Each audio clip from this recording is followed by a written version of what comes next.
Hey boys and girls, this is Wildman Willis here, and I'm taking a look back at the evolution of WWE action figures. Well, back in the Attitude Era, the WWE was hitting all cylinders.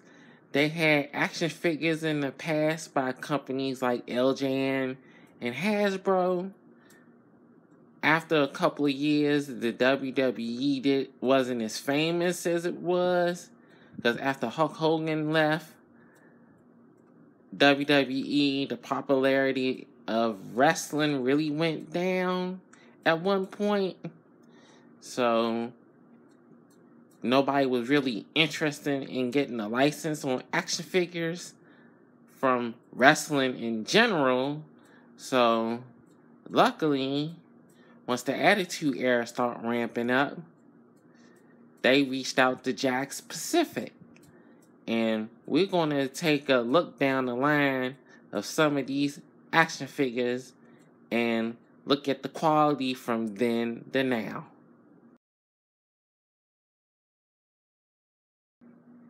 Here is some of the original designs for the WWE action figures that came out in the early 90s. This is, you know who this is, Cactus Jack.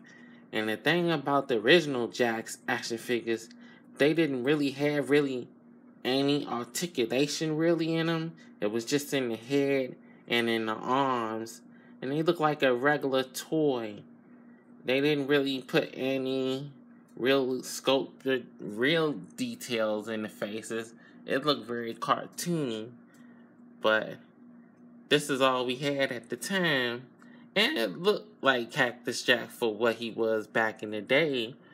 But a couple of years later, they stepped up their game and actually start scanning the wrestlers' faces and making a more collectible body type to the action figures. And we will see next with some of later Jakks action figures, mainly the Titantron series, where you either got the SmackDown ring, or the Titantron stage, or the backstage arena for SmackDown. And what you could do is they actually play sound clips and stuff of the voices of the action figures, the actual WWE wrestlers, or their theme songs. And with it, as you can see, they use the real scan, so this looks like Jeff Hardy back the way he was back in the day. And the detail in the action figure was much better than what they had before. And as you can see on the bottom, this little metal part, if you put it near any of those particular play sets, it do certain things. So kind of cool to see.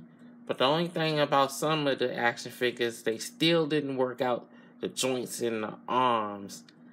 It could move up and down, but they didn't put any elbow joints.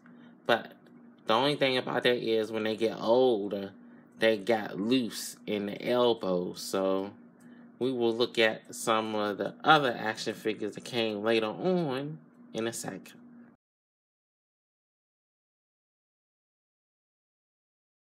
To me, this is when the pinnacle of Jakks WWE action figures was at their finest with the details. They had joints in the arms and the legs and the elbows and in the wrist articulations too, and the real scan. That's what Batista looked like when he was younger. So the scale is much better, the detail is much better. They had the tattoos and everything else. But compare it to his later action figure made by Mattel. I'm jumping ahead. This looks more like a toy and more of a exaggerated look on the action figure. And I feel like the face doesn't look like Batista. It looks more of a simulation of him I don't feel like Mattel does a good job on the action figures.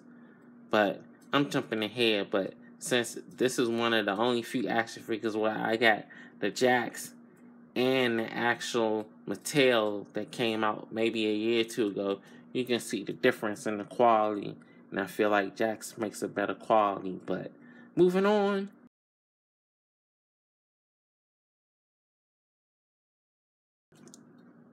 After a while, Jakks decided to start making Legends action figures, going back into the history of WWE and WCW as well, and even AWA if they had the license to those particular wrestlers. And it came with soft goods and also came with the belts designed the way they were when they actually had the championships. And I feel like that Jakks did a way better job on the Legends that they have now that Mattel makes. So the detail in their faces are pretty accurate on how they look. And this Vader is just awesome. I know Mattel has a version too, but the thing about the Mattel version is they don't have him as big as the Jakks Pacific action figures. I feel like they don't have as much bulk in their action figures as the Jakks figures do. So this was more so the last wave of action figures made by Jakks. So after that, maybe a year or two later, Mattel picked up the license, and we're going to look at some of the Mattel action figures.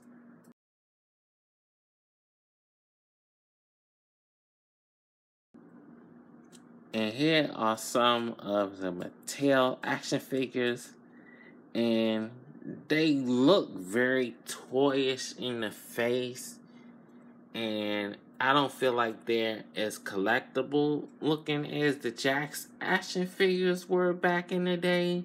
And also what they did with a lot of the Mattel action figures, they gave them stupid little action gimmicks. So especially just John Morrison, they just got him all messed up looking. He got a big head and a little body. The Big Show one is pretty cool, but he still look kind of lanky because he's not that fit in real life. So if this was a Jakks figure, they probably would have him more consistent on how his body type is for real. So I don't really care too much for these. Only reason why I got them is because they were in bags together with 2 or 3 of them at a time. So it was a mixture of Jakks Pacific and Mattel action figures. So they give them little dumb stuff like springs in their arms and stuff to make them do clotheslines and craziness like that. He even has kick legs. So even though he was a kicker, but still, it's kind of dumb. So I don't really care too much for the design of these action figures because they don't really look like the people. So that's basically the evolution of the WWE action figures. This is Wildman Willis signing off. See you next time.